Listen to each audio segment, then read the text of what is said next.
UP और उत्तराखंड की खबरों के लिए एबीपी गंगा को सब्सक्राइब करें और बेल आइकन दबाएं।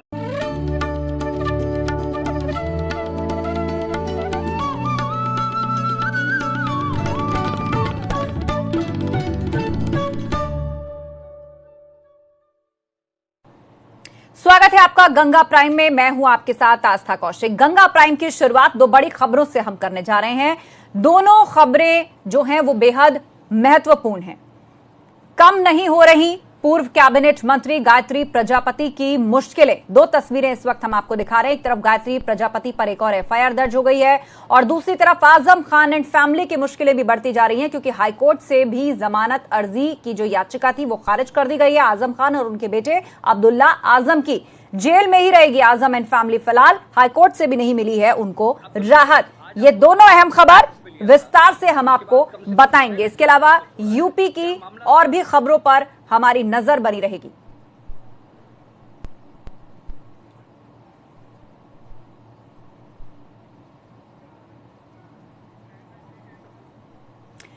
समाजवादी पार्टी के नेता और सपा सरकार के समय कद्दावर मंत्री रहे, लेकिन दोनों नेताओं के दिन लगता है खराब चल रहे हैं। एक तरफ जहां आजम खान एंड फैमिली की मुश्किलें बरकरार हैं, रामपुर में 2 पैन कार्ड 2 पासपोर्ट मामले में आजम खान और अब्दुल्ला आजम की हाईकोर्ट में जमानत याचिका खारिज हो गई है और दोनों के विरुद्ध धारा 420, 467, 468, 471, 120B में मुकदमा दर्ज किया गया था। दोनों ही केस भाजपा नेता आकाश सक्सेना ने रामपुर में करवाए थे। वहीं पूर्व कैबिनेट मंत्री गायत्री प्रजापति पर एक और एफआईआर दर्ज हुई है, लेकिन उससे पहले किस तरह आजम खान एंड फैमिली की मुश्किलें बढ़ी हैं। हाईकोर्ट से राहत नहीं मिली है। जमानत की अर्जी उन्होंने लगाई थी, हाईकोर्ट में उसको खारिज कर दिया गया है। जस्टिस सुनीत कुमार एकल की पीठ ने याचिका खारिज की। फर्जी बर्थ सर्टिफिकेट के आधार पर पैन कार्ड बनवाने का आरोप है दोनों पिता पुत्र पर। बीजेपी नेता आकाश सक्सेना ने यह केस उन पर दर्ज करवाया था। सिर्फ पैन कार्ड ही नहीं बल्कि 2 पासपोर्ट, उसके मामले में भी गलत तरीके से कागजों में हेराफेरी की गई। इस तरह के भी गंभीर आरोप उनके ऊपर हैं।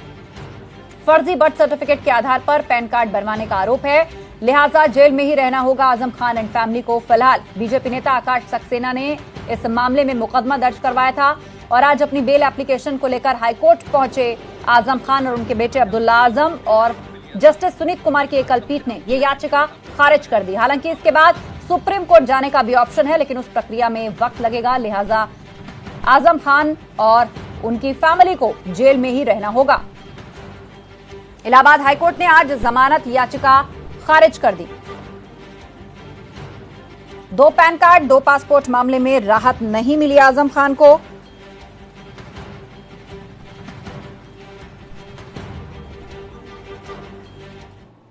उधर केंद्र सरकार के नए कृषि बिल को लेकर यूपी में किसानों ने मोर्चा खोल दिया। ये किसान दिल्ली कूच कर रहे थे, जिसे लेकर पुलिस से झड़प हो गई।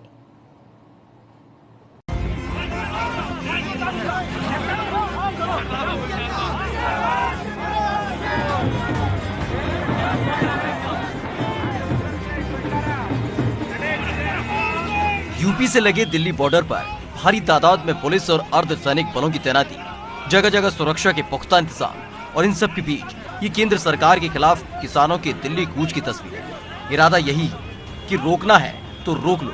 जी हाँ, उत्तर प्रदेश के विभिन्न जगहों से किसानों और उनके तमाम संगठनों ने आज दिल्ली में प्रवेश करने के लिए पूरी ताकत लगा दी। तस्वीरों में देखा जा सकता है कि इस दौरान कई जगहों पर किसानों और पुलिस के बीच जबरदस्त झड़प हुई। पुलिस ने किसानों को रोकना चाहा तो वो वहीं पर बैठ गए, जिसके बाद पुलिस ने इन किसानों को उठाकर या कहें तो टांग कर वहां से हटाने की कोशिश की। ये गाजियाबाद की 2 तस्वीरें हैं। इस तस्वीर में देखा जा सकता है कि दिल्ली बॉर्डर पर पुलिस प्रशासन अलर्ट पर है, तो वहीं दूसरी तस्वीर मोहन नगर की है, जहां पुलिस प्रशासन और किसानों का आमना सामना हुआ। यहां पुलिस ने किसानों को रोका, जिसके बाद किसानों ने अपना ज्ञापन देकर धरना खत्म किया। ये नोएडा की तस्वीर है। यहाँ भी दिल्ली जा रहे किसानों को रोकने के लिए पुलिस ने घेराबंदी कर रखी थी। ये ग्रेटर नोएडा से आई तस्वीरें हैं। यहाँ दिल्ली जाने पर अड़े किसानों को पुलिस ने परी चौक यमुना एक्सप्रेस वे से 0 पॉइंट पर हिरासत में ले लिया। इस दौरान वाहनों की सघन चेकिंग होती रही। संभल में भी दिल्ली जा रहे भारतीय किसान यूनियन के कार्यकर्ताओं और पुलिस के बीच तीखी नोकझोंक और झड़प हुई, जिसके बाद किसान चौधरी सराय चौराहे पर धरने पर बैठ गए। ये आगरा की तस्वीरें हैं। जहां समाज सेविका वेदा पाटकर किसानों के साथ दिल्ली कूच के लिए अड़ गयी, जिसके बाद उन्हें और किसानों को मनाने में अधिकारियों के पसीने छूट गए। दरअसल नए कृषि विधेयक को लेकर देश के तमाम हिस्सों में किसान नाराज हैं और उनके तमाम संगठनों ने दिल्ली में आज और कल पैदल मार्च निकालने और धरना प्रदर्शन का ऐलान किया और ये तमाम तस्वीरें इसकी तस्दीक कर रही हैं। Bureau report ABP Ganga. उधर अमरोहा में भी किसानों ने नए कृषि कानूनों के विरोध में दिल्ली चलो का आह्वान किया था, जिसे लेकर पुलिस प्रशासन अलर्ट रहा। दिल्ली की तरफ जाने वाले नेशनल हाईवे पर किसानों को पुलिस ने रोक लिया, जिसके बाद किसानों ने पुलिस से बहस की और हाईवे पर ही किसान धरने पर बैठ गए। दिल्ली चले भाई, दिल्ली चले, ये मस्तानी कहां चले, दिल्ली चले भाई, दिल्ली चले, किसान यूनियन है। अच्छा, आप कहाँ से कहाँ जा रहे थे? ये अपने घर से दिल्ली के लिए चले थे। पहले धनौरा रोका, फिर बछराई रोका, फिर गजरौला, अब ये रोक के पड़े हैं। अब यहाँ प्रशासन कह रहा है इससे आगे नहीं जान देने के। नए कृषि कानून को लेकर अब यूपी के किसान भी सड़कों पर उतर आए हैं। भारतीय किसान यूनियन ने केंद्र सरकार के खिलाफ बिगुल बजाते हुए हरियाणा और पंजाब के किसानों को समर्थन दिया और कल से दिल्ली देहरादून नेशनल हाईवे पर चक्का जाम की भी घोषणा की। भारतीय किसान यूनियन के राष्ट्रीय प्रवक्ता ने जानकारी दी कि किसानों की जो लड़ाई है उसका अब समय आ गया है। मुद्दे में ये जो लड़ाई है, किसानों का जो इशू है, ये लड़ाई छिड़ चुकी है और जिस चीज का इंतजार था वो घड़ी अब आ गई। पंजाब हरियाणा का किसान उधर से आ चुका है दिल्ली में की तरफ, वो चारों तरफ से दिल्ली को घेर रहा है। तो यहां से भी कल हम हाईवे पे आएंगे, उत्तर प्रदेश से, उत्तराखंड से, जितने भी स्टेट है, और हमने कल की कॉल हाईवे पे दी है। कल 11 बजे हाईवे पे हर आदमी किसान अपना आ जाए। ये आंदोलन का टाइम है अब। इस पूरे मसले पर प्रियंका गांधी वाड्रा ने भी ट्वीट किया है। आइए आपको दिखाते हैं क्या लिखा है प्रियंका ने अपने इस ट्वीट में। प्रियंका ने लिखा, किसानों से समर्थन मूल्य छीनने वाले कानून के विरोध में किसान की आवाज सुनने के बजाय भाजपा सरकार उन पर भारी ठंड में पानी की बौछार मारती है। किसानों से सब कुछ छीना जा रहा है। पूंजीपतियों को थाल में सजाकर बैंक, कर्ज माफी, एयरपोर्ट, रेलवे स्टेशन बांटे जा रहे हैं।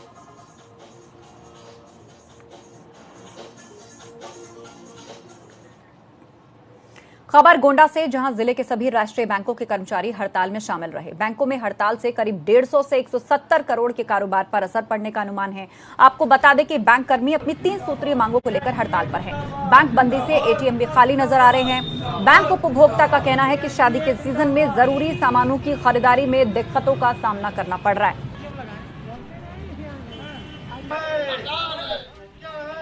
आज गोंडा जोन में जो इंडियन बैंक की 85 ब्रांचेस और सभी बैंकों राष्ट्रीयकृत बैंक बंद है और सभी राष्ट्रीयकृत ब्रांच मिलाकर करीब 100 ब्रांचेस बंद हैं, जिससे करीब 150 से 170 करोड़ का कारोबार ठप हुआ है। आज क्लियरेंस भी बंद है, करेंसी चेस्ट भी बंद है, तो बैंकों में पैसे की अवेलेबिलिटी भी नहीं हो पा रही, सभी बैंक बंद है। और हमारी बैंक जो आज हमारी जो हड़ताल है उसकी प्रमुख मांगे ये है कि जो श्रम कानून में बदलाव किया गया उस कानून को वापस लिया जाए और बैंकों का प्राइवेटाइजेशन को रोका जाए। संभल और आगरा से अस्पताल और डॉक्टर्स की लापरवाही का बड़ा और अमानवीय मामला सामने आया। आगरा से जो खबर आई है, वहां एक निजी अस्पताल डॉक्टर से मरीज के ऑपरेशन के दौरान पेट में ही सर्जिकल ब्लेड छोड़ दिया। मरीज के परिजनों ने इसकी शिकायत अस्पताल प्रशासन से की तो उन्होंने पीड़ितों को भगा दिया। यह मामला न्यू आगरा क्षेत्र स्थित मौर्य सचखंड हॉस्पिटल का है। दूसरी तस्वीर जो आप देख पा रहे हैं वो संभल की है। यहां एक युवती के शव को जिला अस्पताल के अंदर सीढ़ी के नीचे स्ट्रेचर के पास चादर डालकर लावारिस छोड़ दिया गया। यहां एक आवारा कुत्ता युवती के शव को नोचता हुआ दिखाई दे रहा है। फिलहाल ये तस्वीर वायरल होने के बाद हड़कंप मचा हुआ है। जिला अस्पताल से मैंने इसमें मालूम किया तो उन्होंने उसमें यही बताया कि उनके संज्ञान में ये प्रकरण है कि एक शव रखा हुआ था बच्ची का और उसके मामले में कि प्रथम दृष्टया किसकी इसमें लापरवाही लगती है, इस संबंध में उन्होंने एक जांच कमेटी गठित कर दी है और जो भी इसमें जिम्मेदार पाया जाएगा उस दोषी के खिलाफ कार्रवाई की वो संस्तुति करते हुए कार्रवाई करेंगे। उत्तर प्रदेश में सड़क ढांचे को मजबूती देने के लिए केंद्र सरकार के सहयोग से सीएम योगी ने 16 नेशनल हाईवे की सौगात दी है। सीएम योगी आदित्यनाथ एनेक्सी भवन में 7,477 करोड़ की लागत से एनेक्सी भवन में 505 किलोमीटर लंबी 16 सड़क परियोजनाओं के लोकार्पण, शिलान्यास और कार्य शुभारंभ कार्यक्रम में पहुंचे। इस दौरान सीएम ने कहा कि कोरोना काल में भी 505 किलोमीटर लंबी 7,477 करोड़ की सड़क परियोजनाओं का लोकार्पण, शिलान्यास किया जाना एक बड़ी उपलब्धि है। उन्होंने इसके लिए केंद्र सड़क और परिवहन मंत्रालय को बधाई दी। उन्होंने कहा, जितने राजमार्ग 60 साल में बने हैं उतने 6 साल में बन गए हैं। माननीय गडकरी जी के एक लंबे अनुभव का लाभ आज सड़क परिवहन और राजमार्ग मंत्रालय को के माध्यम से पूरे देश को प्राप्त हो रहा है, और न केवल इंफ्रास्ट्रक्चर के लिए बल्कि एक कॉमन मैन के लिए रोजगार की दृष्टि से। उधर आगरा में मौसम का मिजाज बदल गया है। यहां सुबह बूंदाबांदी के कारण ठंड और बढ़ गई है। दरअसल पहाड़ों पर हो रही बर्फबारी और मैदानी इलाकों में बारिश ने मौसम को और सर्द बना दिया, जिससे यहां तापमान में गिरावट देखने को मिली। आगरा के बदलते मौसम को लेकर एबीपी संवाददाता नितिन उपाध्याय की रिपोर्ट देखिए। सुबह सुबह आगरा का जो मौसम सर्द बना रहा, बूंदाबांदी देखने को मिली, तो दोपहर होते होते एक बार फिर से बूंदाबांदी हो रही है। बहुत हल्की फुहारें पड़ रही हैं, लेकिन इसने कहीं ना कहीं आगरा के मौसम में और ज़्यादा गलन बढ़ा दी है। तापमान में गिरावट देखने को मिली है, और ऐसे में जिस तरह से पहाड़ों पर बर्फबारी हो रही है, मैदानी इलाकों में हल्की बूंदाबांदी हो रही है, उससे गलन काफ़ी ज़्यादा बढ़ चुकी है, और ऐसे में थोड़ी सी भी लापरवाही आपको बीमार कर सकती है। कुल मिला के ये तापमान है, इसको लेकर मौसम विभाग का कहना है कि ऐसा जो माहौल है आगे के 2-3 दिनों तक रहने वाला है। तो ऐसे में आगरा वासियों से एबीपी गंगा यही अपील कर रहा है, घर से बाहर निकलें तो प्रॉपर तरीके से कपड़े पहनकर निकलें, अपने आप को मजबूत करके निकलें, क्योंकि जो अचानक से मौसम में चेंज हुआ है उसकी वजह है पहाड़ों पर बर्फबारी और मैदानी इलाकों में जो बारिश हो रही है, उससे कहीं ना कहीं गलन बढ़ चुकी है, और ये गलन कहीं आपको बीमार न कर दे। आगरा से नितिन उपाध्याय, एबीपी गंगा।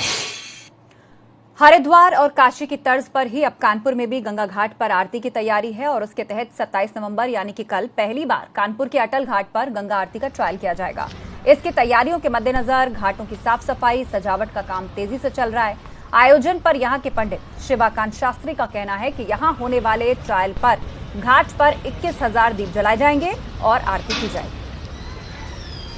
काशी की तर्ज पर अब कानपुर में भी गंगा के घाट के किनारे गंगा आरती का आयोजन किया जाएगा, और इसको लेकर जो ट्रायल है पहली बार वो कानपुर में होने जा रहा है। कानपुर के जो अटल घाट है वहाँ पर जो गंगा आरती है उसका आयोजन किया जाएगा, और भव्य आयोजन जो है उसका ट्रायल है वो कल यहाँ पर होना है, जिसको लेकर जो तैयारियाँ हैं वो जोरों पर हैं। और पहली बार अब कानपुर में इसको किया जा रहा है, क्योंकि कोरोना काल चल रहा है, ऐसे में कोविड प्रोटोकॉल को फॉलो करते हुए इसका ट्रायल किया जाएगा। महाराज जी, आपसे जानना चाहेंगे किस तरह से पहली बार कानपुर में आयोजन कर रहा है, और क्या सोच है और क्या होने वाला है कल?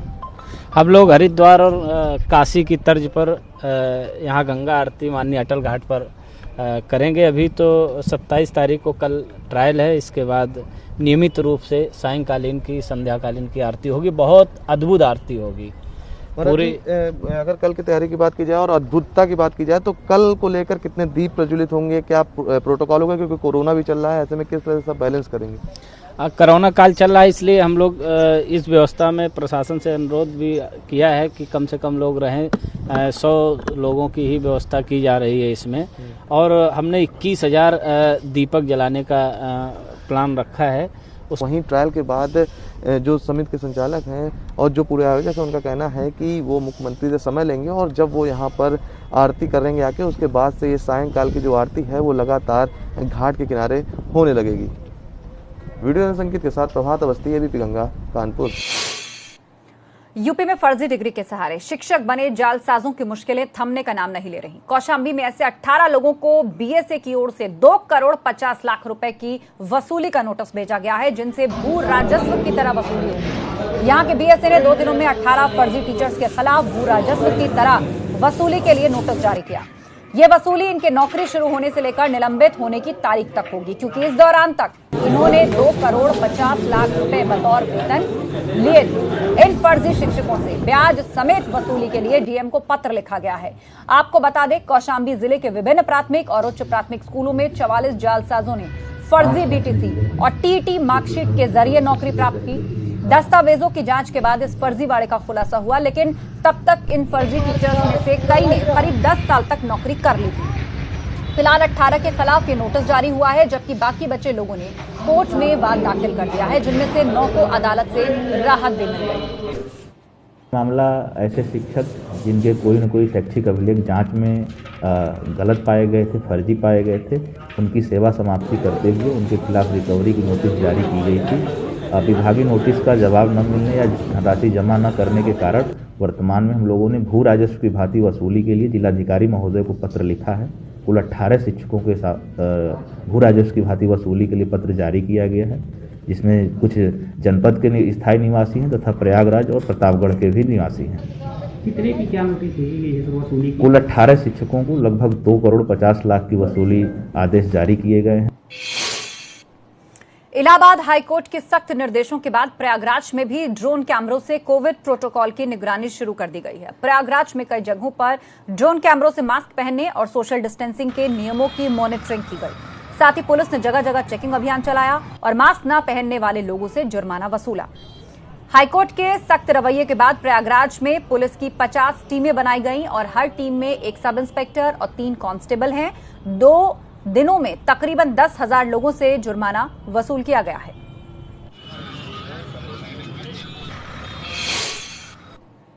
वक्त एक ब्रेक का, फौरन होंगे हाजिर, कहीं मत जाएगा।